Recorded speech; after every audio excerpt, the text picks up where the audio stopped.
En 2015, Gabriel Attal affrontait l'un des plus grands drames de sa vie.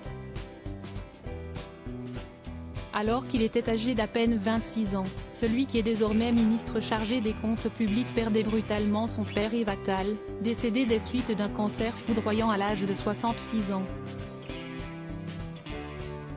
Un énorme coup dur pour le jeune homme, qui était très proche de son papa.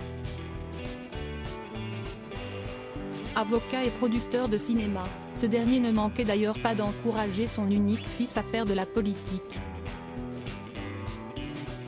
S'il aurait été fier de son ascension fulgurante, il n'a malheureusement pas assisté à sa nomination au gouvernement en 2018, lorsque Gabriel Attal est devenu le plus jeune ministre sous la Ve République, à l'âge de 29 ans.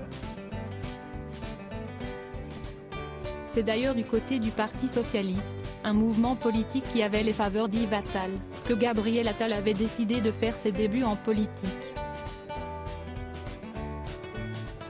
Sans doute un clin d'œil à son père, qu'il décrivait auprès de Vanity Fair en 2019 comme l'électeur PS de base, 68 qui achetait l'IB tous les matins, qui ne connaissait pas le nom de son maire d'arrondissement mais qui votait PS parce que c'était le PS.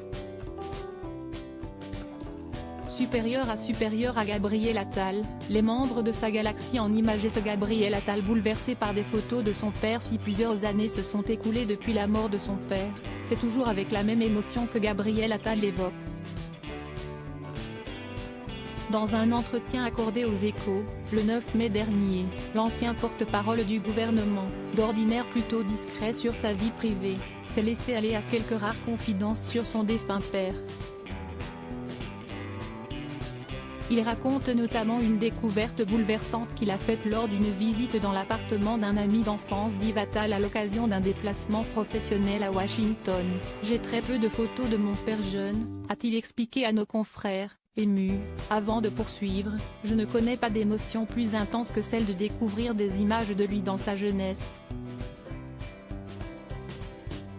Des confidences touchantes qui témoignent de la place importante que son père occupe dans son cœur.